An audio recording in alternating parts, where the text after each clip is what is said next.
It's a wonderful Saturday morning here where I am, and I hope everyone is having a great day as well.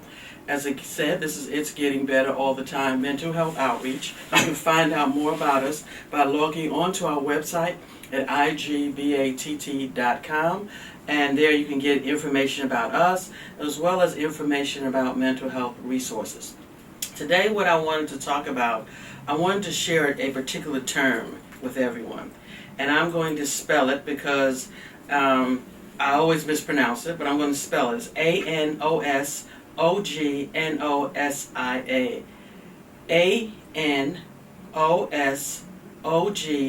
Anosognosia. You may say, well, Sister Arnetta, why are you sharing a word with us that you can't pronounce? Anosognosia, okay?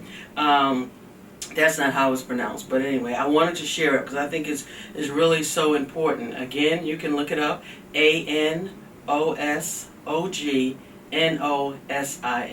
What does that mean? In light of everything that's happening, I wanted to come on and just share a different perspective, or just share another perspective as it relates to that word. What that word basically speaks to the state that a person who has been diagnosed with a severe and persistent mental illness such as schizophrenia or bipolar sometimes gets in when they feel that they do not have to take their medications. And let me read a definition from the Treatment Advocacy Center. Treatmentadvocacycenter.org is a wonderful resource. It is called a lack of insight. Is a symptom of a severe mental illness experienced by some that impairs a person's ability to understand and perceive his or her illness. It is the single largest reason why people with schizophrenia or bipolar refuse medications or do not seek treatment. Without awareness of the illness, refusing treatment appears rational, no matter how clear the need for treatment might be to others. So again, it's a lack of insight. Okay, a lack of insight is a symptom of a severe and persistent mental illness such as bipolar or schizophrenia. It's a symptom, right? And when we talk about a symptom means there's something that's wrong. A symptom is not the issue itself, it's a manifestation of something else, right? So one of the symptoms of a severe mental illness such as bipolar or schizophrenia is a lack of insight. Is the belief that I don't need to take my medication. And it's the reason why a lot of people don't. It impairs a person's ability to understand. So when you talk about why so-and-so is not taking their medications, why is so-and-so off their medication, and you might sit down with the person, try to explain to them why he or she should take their medication. But what you have to understand is not that it's a stubbornness, it's not that it's trying to get attention or anything like that. It's actually a lack of insight. It's a symptom. They have a diagnosis, and one of the symptoms of bipolar disorder for some people is not wanting to take medications. It's just like, for example, if you were diagnosed with diabetes, one of the symptoms of being diagnosed with diabetes is that you might, get headaches or whatever the case is. It's a symptom of that. So you have to keep in mind that you can't blame a person for having a symptom, just like you can't blame a person for having a diagnosis. So again, Anosognosia, it's called a lack of insight. A lack of insight is a symptom of a severe mental illness. It's just like hearing voices, auditory hallucinations, just like delusions, where the mind, the thought, you think certain things. A lack of insight is a symptom of a severe mental illness. So you might see a person that you might think that should know better. I don't know why he just don't get back on his medication. You hear that a lot now with Kanye West, and I don't know why he don't get back on his medications. Well, he's not going to get back on his medications because him being off his medications, if that's the case, is a symptom of his diagnosis. So again, I wanted to come on and talk about this because for some of you, what you see playing out with, and I say allegedly with Kanye West and his family, is something that plays out every day in the lives of a lot of people. Many people who are living with a person who has a severe and persistent mental illness go through the same thing. The only difference is that you see it because it's Kim and Kanye. You see it on a large stage, but this is something that goes on every day across America, every day across the world, I guess, when you have someone who is not on their medications. So again, for family members, it can be challenging, it can be a difficult time, and I want to talk about it from both sides. I want to look at some of the things that family members go through, as well as some of the things that the individual who is off their medication also goes through as well. So when you talk about, as a result of that lack of insight and not having a need to take medications, a lot of things can happen. This is 2020, I think sometime in 2019, there was this famous minister, well, I don't know if he's famous, but a lot of people knew him. I had not heard of him until then, but this minister who was, again, off of his medications, and he kept going on YouTube. He was going on YouTube, accusing his wife of cheating, accusing people of doing this to him, just all this type of stuff. And a lot of people thought it was funny. And I guess it is funny when you look at it and you're not living that reality, right? But he was just doing that. And then, calling his wife all kind of names, and it was just a sad thing to watch. That's the reason why many times marriages like that don't last, okay? It's not because I don't love the individual, but sometimes as a family member, you do have to step away from all of that. Because imagine having to live with that every day on a regular basis. It can kind of get old. But let me share something with you. Some of the reasons why people don't take their medications. Now again, I'm going to share with you, this is some reasons why people don't take their medication in general. Fear. Some people may not want to take medications because of the side effects. When you're talking about someone with a severe mental illness, they may not want to take their medications. Number one, lack of insight. They don't see a need. It's not something rational. It's just, I don't see a need to do so. It's actually, as I said, a symptom of the illness. But again, for some, it's a fear of being without the symptoms. Because again, when you're taking the medications are designed to take away the symptoms, are designed to take away the hallucinations. But if the hallucinations and the delusions have become my friend, if the hallucinations and the delusions have become a comfortable place for me, and this is what some people have become a comfortable place for me, I don't like taking the medications, because now that I don't have the medications, now I really have to do life. I really have to kind of learn how to live without the diagnosis. Without the hearing the voices. Think about it, someone like who's on drugs, right? You've been on drugs for so long. Now that you're clean, you have to learn how to live a clean life. And for some people that can be scary, which is why they go back. Same thing, people who've been in the penitentiary for a long time. Now you're out of the penitentiary, right? It's scary because now you have to learn a new life outside of the penitentiary, being free. And some people do go back to the penitentiary. So, and then from a spiritual standpoint, some of us are so used to living a certain lifestyle, a certain way of living, that now that we're in salvation, that we're no longer living that life, it's scary. You want to go back. So relapse happens, I think, in everything, okay? But when we're talking about severe persistent mental illnesses, you have that lack of insight. Another reason is because of for some people, it's the fear of, now what am I going to do? Because think about it.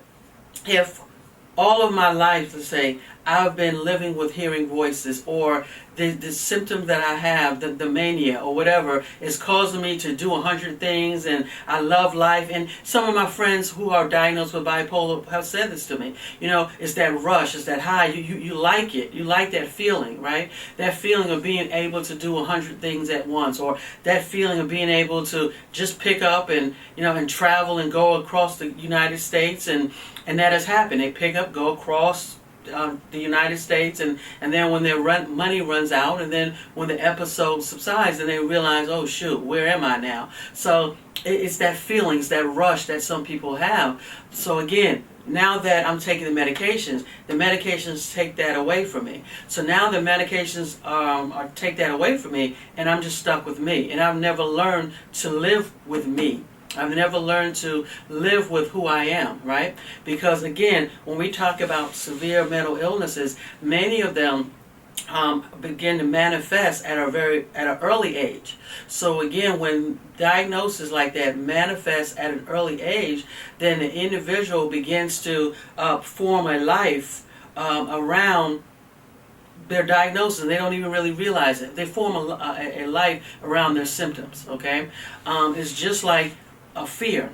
Fear is one of those things that we don't realize it, that we actually form a life around fear. Some people are afraid of bridges. So if I'm afraid of going over a bridge, I'm not going to take a job on this side of the town. I'll take a job on the other side of town.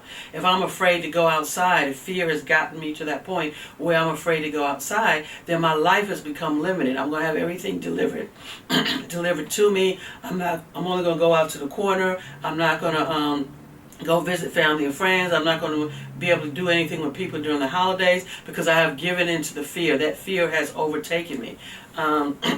So we talk about fear. So I'm just trying to get people who don't have a severe and persistent mental illness, or people who don't have a loved one, to kind of understand a little bit kind of what happens, right? So what happens is, for some people, when you talk about severe and persistent mental illnesses, because I've been dealing with this symptoms for so long, this symptom is all I know. The symptom is it's who I am, okay? It's all I know. So once I get to a point where they say the symptoms really get bad and I finally get a diagnosis, something happens in my life and I finally have to come face to face that maybe there's something going on with me, and that I need to see a psychiatrist or other mental health professional, and I start taking medications, and I get a diagnosis. Someone sits down with me and say, hey, this is the reason why from ages 14 through your life you felt this way.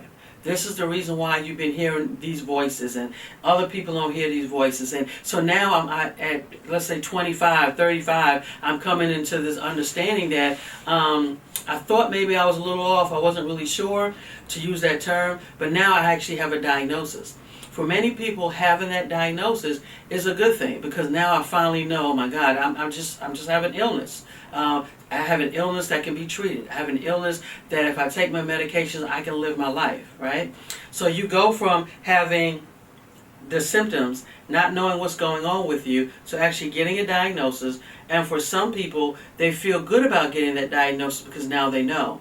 But what happens for some people is, as time goes on, and think about you in your own life, mankind never it's not going to lay down and just accept anything. So first I get the diagnosis, right? I'm excited, or I feel relieved, I should say, that now I know what's going on with me. The doctor says, okay, these are the medications. I'm in therapy. Maybe I'm doing groups. I'm talking to other people, and I'm getting all this great information and insight, and that's fine.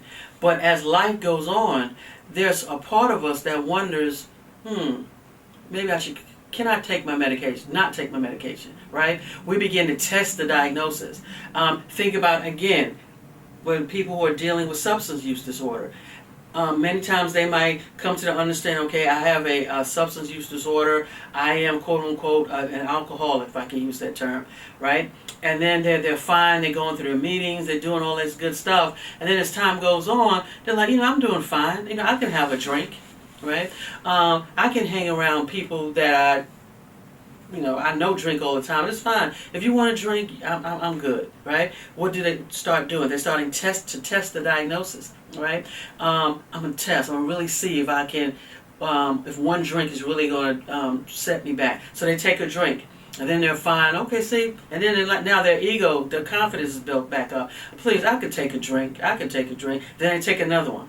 And then before they know it, they're back where they started again, right? So that's easier to understand, I think, but it's the same thing that happens with a person with severe mental illness. Remember, having a severe mental illness or severe and persistent mental illness doesn't take away from the fact that the person is still a human being. It doesn't take away from the fact that the person still has thoughts, feelings, and emotions, that the person is still a human being just like you, a person without a diagnosis, right? The only difference is they have a diagnosis and you may not. But again, so the same things that you want out of life, they want out of life, right? The same feelings, like I said, that you have, they have. So I get the diagnosis. I'm told that I have bipolar disorder. Okay, I feel relieved. Now I have a reason why I've been the way I've been. I'm taking my medications for a while. And then as time goes on, I'm like, I'm doing okay without taking all these medications. I'll skip a day. And then, I'll skip a week. And then I'll say, Doc, I'm doing good. Maybe you can decrease my medications. And then they decrease the medications. And what happens is, the longer I go with messing around with the medications, messing around with my treatment, meaning not being as consistent, not taking the medications like I should, and in my mind, I'm okay. I'm okay because it just proves to me that maybe I really didn't have a diagnosis. Maybe I really wasn't as sick as I thought. Same thing when we talk about substance use, right? See, I'm able to take 2 or 3 drinks, and I'm fine, right? But what happens is, the more the person starts lying to themselves and deceiving themselves, they don't realize that they're getting further and further away from their recovery, and they're going backwards. Same thing with the severe and persistent mental illness. As you start out seeing your doctor every month like you're supposed to, and then it slips to once every 90 days, or it slips to, I'll call the doctor whenever I need to call the doctor, or you start out taking your medications. Medications are usually, you get a 30-day supply, usually, okay, and then your family member will say to you, okay, well, how? And I've said this to people I work with all the time, well, you had been to see us like in about 3-4 months. I know you got to be out of medication. No, I still have medications. How do you still have medications when you got a 30-day supply and the last time you were here was 4 months ago, right? So that tells me that you're not taking the medication. Oh, I just take them when I need them. Okay. What are they doing? They're starting to test the judgment, right? And the longer they go, a person goes with being okay without taking the medication, the more they begin to think, I don't need it, right? Because I'm doing fine. I don't need to go to AA meetings. I'm doing fine without AA meetings. But see, their definition of fine and the family's definition of fine and the loved one's definition of fine, it's not always the same, okay?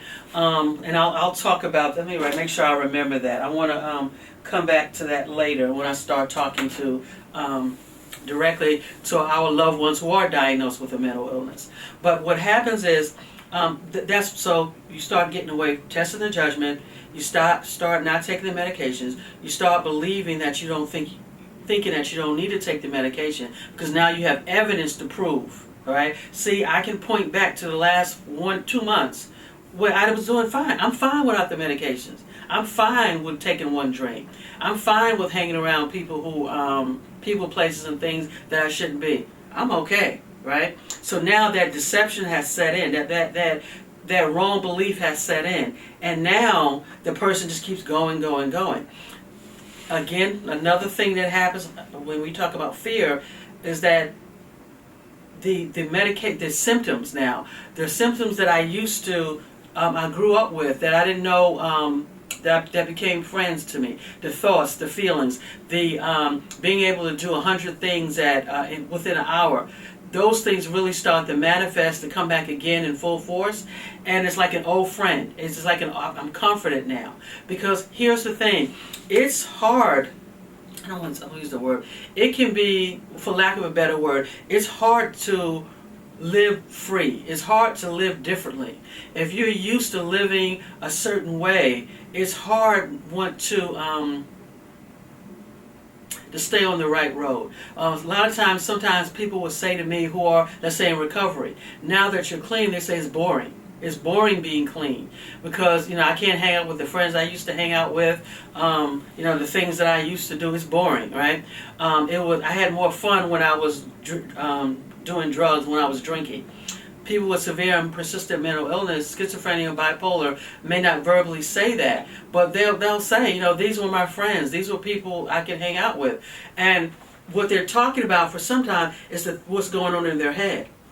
Some people, they're hearing voices and seeing things.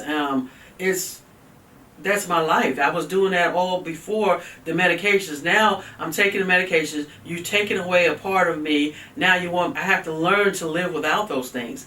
And again, for some people that can be scary. So again, when I'm talking about fear, reasons why people don't take their medication, yes, fear of the side effects. That may be one thing. People, I don't want to take this to the side effects. But when you're talking about somebody with severe and persistent mental illness, you have to really dig deeper. Like you might say side effects, I don't want to gain weight. And that's true. But one of the side effects that people are afraid of who have a severe and persistent mental illness is no longer having the symptoms. Because I'm used to the symptoms now. I like I said before, feeling the way I felt. So it's fear of having to give that up. Misunderstanding. And I'm reading this. Patients may not understand the need for the medicine. Right? Why do I have to take this medication? And when you're dealing with someone who has already gone through, they've taken the medications, they've started to test the judgment, it's harder to get them back on just like that. You want to sit down with them and say, hey, I think you need to get back on the medications. It's harder because in their mind, they have already, how do you say, they've already they've already lived their life without the medication. So again, I wish I should have had a chart. I think it would work better. But kind of, if you can follow me, if I'm going through life, something's going on with me. I'm not sure exactly what it is. Then I start taking the medication. I get a diagnosis, I'm relieved, I'm doing okay for a while, and then as time goes on, I start to test the judgment, meaning I stop not taking my medications, I'm not doing the things I'm supposed to do, not realizing that as I'm getting further away and not taking the medication, I'm actually going further and further down, and that my symptoms are coming back, right? But I don't see that, all right? I don't see that. Many times as you go further and further down and the symptoms start coming, I don't see that until I have to hit quote-unquote rock bottom sometime. Because as I'm going down, in my mind, I don't realize that I'm falling. I don't realize that I'm falling and that the symptoms are now back. And because the symptoms I'm used to the symptoms, right? Because remember back here, the symptoms were my only friend. Hearing voices, seeing things, the energy, that's comfortable to me. I am more used to my symptoms and the energy that I get from my diagnosis. I'm used to that than I am to taking these medications that take away the symptoms, that decrease the symptoms, right? That life is still new to me. I'm used to the old life. This life is still new to me. So as I'm going down and people are trying to say to me, you need to take your medication, you need to take your medications, I don't see a need to. Lack of insight. And then also the misunderstanding. No, I'm fine. I don't need to do that. And then again, I want to be honest. Sometimes it is too many medications. Some of our loved ones who are dealing with bipolar schizophrenia are on a lot of medication. And I think we need to be honest. First of all, who wants to take medications the rest of your life? Let's just be honest. Nobody wants to do that, right? And I know doctors and nurses will say, well, yeah, if it'll save your life, or you will say that. Well, if it saves your life, you have to take it. But it's easy for you to say that. It's easy for the doctor, the nurse, and all you people to say that because you're not the ones that's taking the medications, right? So I'm not the one that's taking the medications. So sometimes the medication, it is a lot of medications, some people. So it's great if you're a family member and you're advocating for your loved one, or if you're a person with the diagnosis, if you can have a conversation with your doctor to talk about, hey, how can we simplify this medication regimen? Because this is a lot of medication. We do have a lot of new psychotropic drugs now. One of them may work for you. But then you have to also, on the other side, be honest if it's not going to work and you do have to take the medications, then you have to kind of get to a point where you have to make peace with that. It gets to a point where, I use the word have to, because nobody has to do anything. It's your life, right? It's my life. You can do what you want, and no one has a right to tell another person what to do. But you have to weigh it. You have to weigh, okay, my goals, the things that I want to do with my life, versus me saying I don't want to take my medication. I don't want to take all these medications. If taking no medications is going to help you to get through what you need to do, then you may have to decide to take it. But again, that's another thing. Lack of symptoms. People who don't feel any differently when they start or stop their medication might see no reason to take it. This happens sometimes with people who are diagnosed with depression, for example. The medications that are being used for depression don't work as quickly sometimes as the medication, as the antipsychotic. So sometimes people would stop taking them for that reason. But again, going back to, like I was saying, how a person gets the diagnosis, they're taking the medications, and then they start to test the diagnosis, meaning they stop taking the medications, they cut back. And it's usually the people who start cutting back, those are the ones that's harder, because see, now they have more evidence.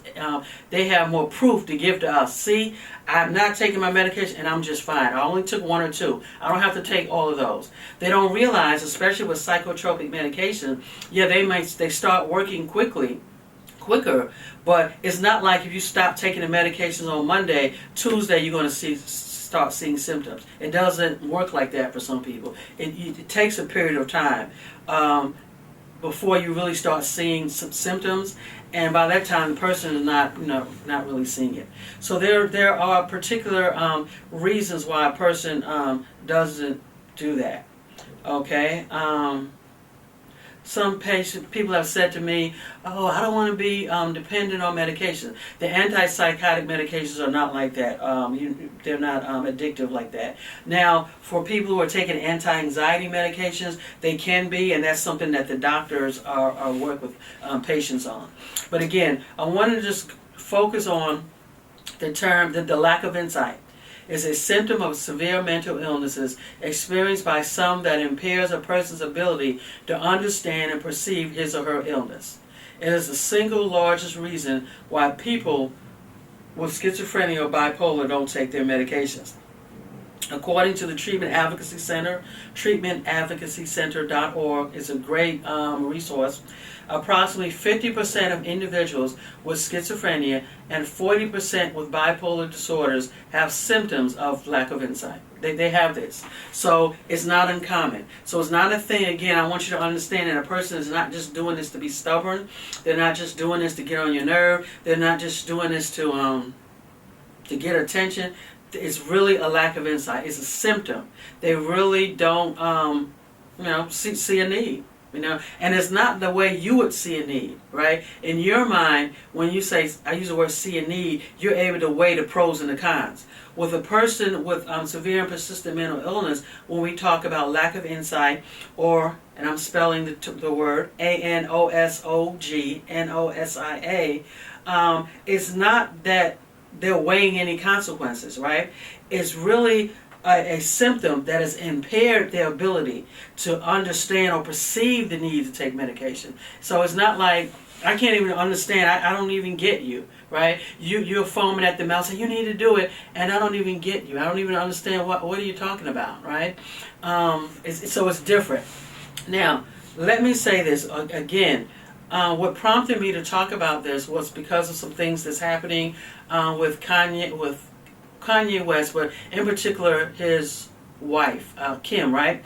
The things that she has to deal with, that people now are laughing about and saying things about in public. Well, they're public people, but I just wanted to let you know that what you see is happening in public with them happens every day with loved ones who have someone with a severe and persistent mental illness. Now, so to the loved ones, as a family member or a loved one dealing with someone who doesn't see a need to take their medication, it can be a long, hard road. One of my partners who works with me on this, one of the words that she likes to use is that you have to have endurance and you have to have stamina.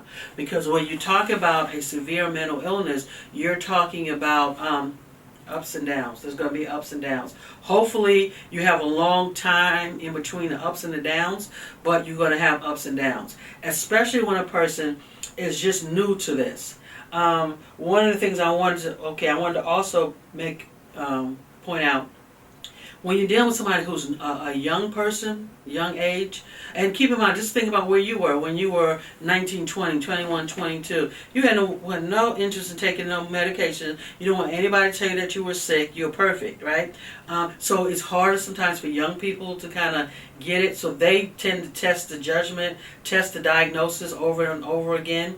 A person who is a person who was doing well in life, a person who was doing well in life, and then now you telling them that they have a diagnosis that's going to slow them down. And usually somebody like that, it can take them a series of relapses before they get it. Some people have to go in and out of the hospital. Some people have to have several episodes of before they actually get it, right? Some people, it may take them years before they come to the understanding that, okay, this is my diagnosis. My name is whatever, and I'm diagnosed with blah, blah, blah, and I have to take medications probably the rest of my life, right? It takes a while. That is not an easy place to get to. That is to be able to come to the point where you are at peace, at rest, when you come to the point where you have accepted the diagnosis. And acceptance doesn't mean that you've given up. The acceptance just means that, okay, I have a diagnosis.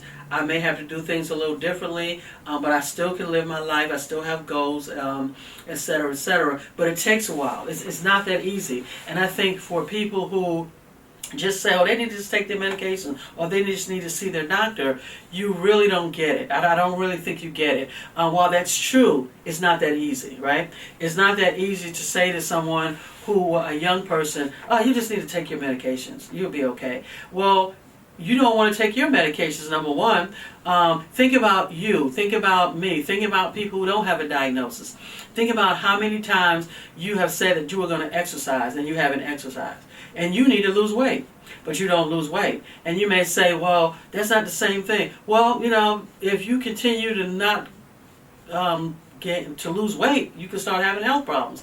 So again, I think it's real easy to kind of pass judgment on someone else's struggle when it's not your struggle. My purpose for today and for our broadcast and everything we do is just to kind of share a different side of it, so that maybe you can think a little differently about some things. Maybe, and just kind of look at things a little differently and have a little compassion on people. It's not that easy, because put yourself in that person's shoes. Who wants to take medications the rest of their life? And some of these medications, not like it's just one pill. For some of our loved ones, they're taking 3, 4 in the morning. They're taking 3 and 4 at night. And some of them, in addition to that, they're going in once a month for an injection, sometimes every 90 days with the new injection. So it's not that easy. Just to tell somebody just to take their medications. And it's not that easy just to keep swallowing those pills.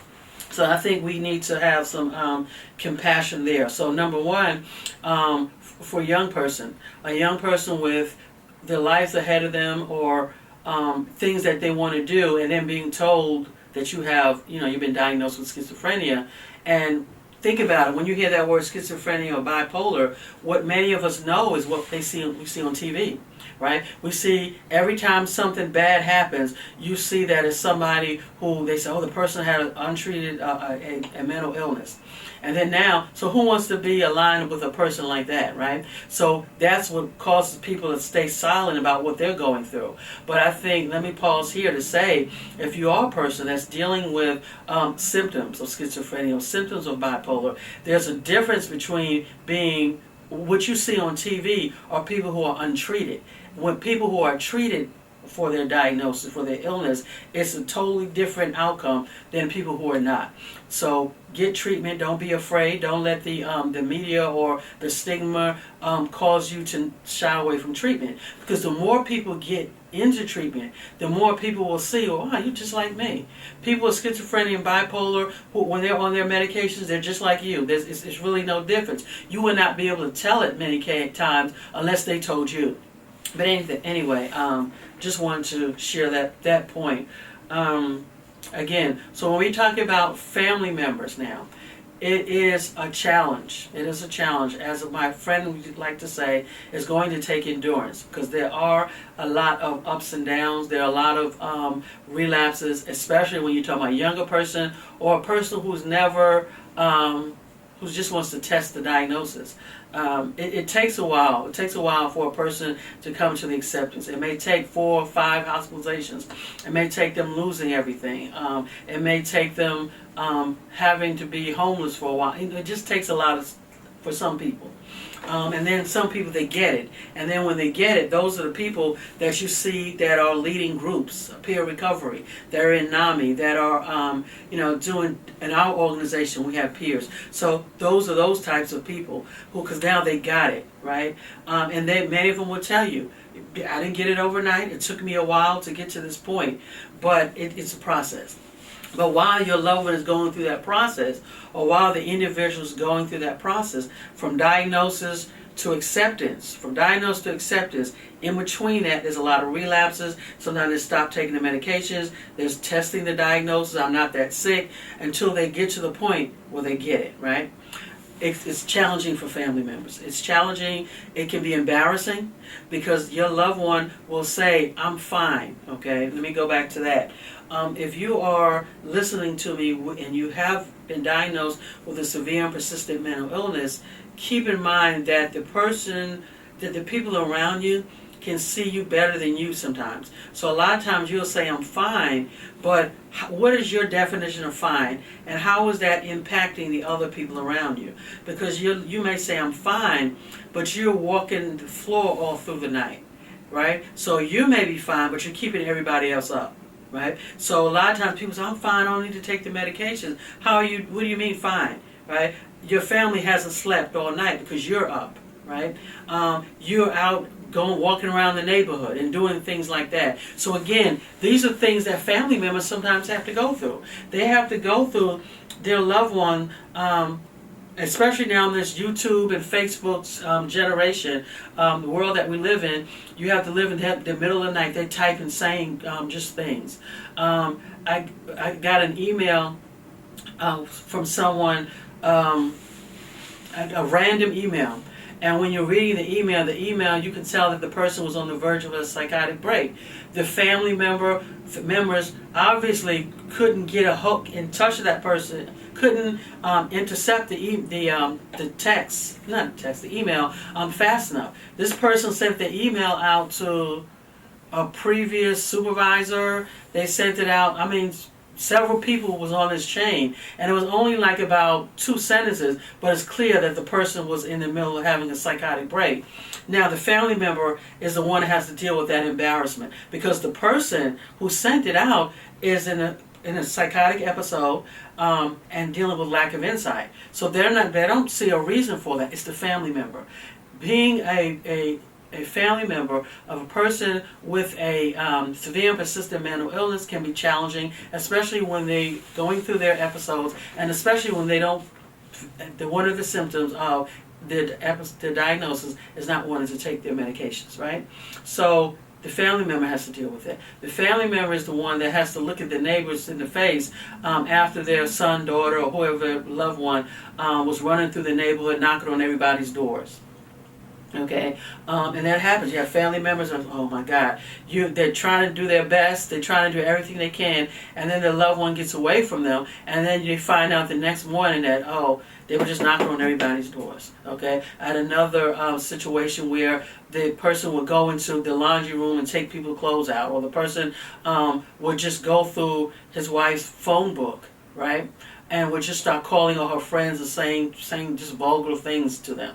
So it's embarrassing. And I think as a family member, you kind of have to make peace with the fact that there are some things you may have to deal with for a while, and that is embarrassment. So you need, as a family member, you need your own support systems. You need your people that you can talk to, because when your loved one is in the middle of their episode, and they're at that moment where they don't think they need help, even though you know that they do, sometimes you may just have to wait a little while, right?